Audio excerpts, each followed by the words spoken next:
turminha, beleza? Vamos dar continuidade ao nosso ensino de história. A gente já tem estudado, né, a pré-história, já tem algumas semanas. Estudamos nas últimas semanas os períodos paleolítico e neolítico.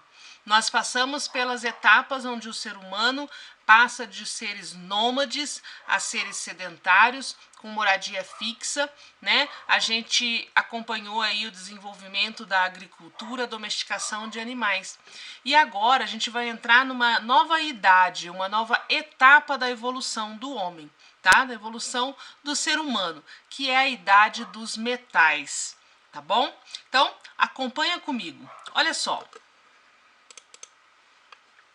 No final do Neolítico, a pedra empregada nos utensílios e armas foi substituída aos poucos pelos metais, obtidos com técnicas de fundição que o homem foi desenvolvendo. O primeiro metal a ser utilizado foi o cobre, devido à sua maleabilidade. A princípio era martelado, sem aquecimento. Depois passou a ser derretido no fogo e colocado em formas de pedra ou barro para ganhar forma. Depois foi o estanho.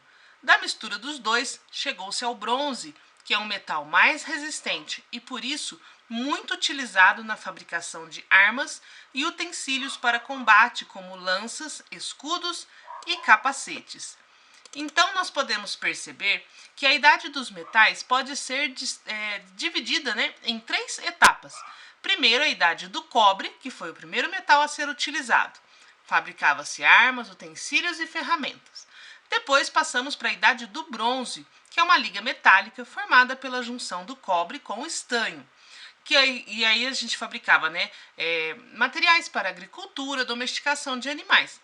E por último, a idade do ferro, que é quando se começou a usar ferramentas e armas mais resistentes, construção de fortalezas e pontes. Então a idade dos metais tem algumas características. O homem passou a usar metais, cobre, ouro, estanho, para fabricar instrumentos, ferramentas e armas. Surgiu o bronze e o ferro. Os avanços na agricultura e a descoberta da escrita marcam o fim da pré-história e o início da história. Cada vez que o homem se desenvolve, ele acaba criando melhores ferramentas de trabalho. Damos o nome de revolução tecnológica aos avanços do homem na pré-história.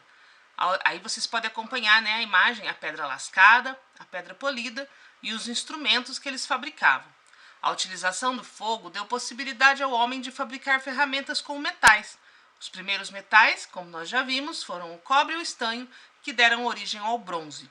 Em seguida, o homem aprendeu a moldar o ferro e, por fim, o ouro e a prata. Olha o resuminho para vocês. A idade dos metais. Então surge a metalurgia, que é o domínio de técnicas de fundição, primeiro com cobre, depois com bronze e por último com ferro. Inventou-se a fornalha, as pinças, moldes, foles e cadinhos, que são instrumentos utilizados para lidar com os metais. A metalurgia exige tempo integral, então surge uma nova profissão, os ferreiros, que são especialistas e dispensados do trabalho agrícola. Nessa época também acontece a invenção da roda, da tração animal, da roda de oleiro, do arado e da carroça. Olha como a agricultura está progredindo. Existem algumas transformações sociais também. Um crescimento populacional, a divisão do trabalho, a diferenciação social, as primeiras cidades, o surgimento dos reis, os chefes políticos, militares e religiosos. Eles começam então a controlar o comércio e o pagamento de impostos. E é quando surge o Estado. Começa a surgir aí a organização dos governos das cidades. Tem um mapinha também com as primeiras civilizações do mundo antigo, na Mesopotâmia, no Egito, né, na China. E a invenção da escrita, que é um marco muito importante, porque com o comércio surge a necessidade de registrar trocas, colheitas, tributos e fatos que acontecem. E a invenção da escrita marca o início da história e o fim da pré-história. O início, então, da história da civilização humana propriamente dita. Legal? Tem exercícios no PDF para vocês fazerem e eu aguardo as fotos de vocês. Beijão para todo mundo. Bye, bye.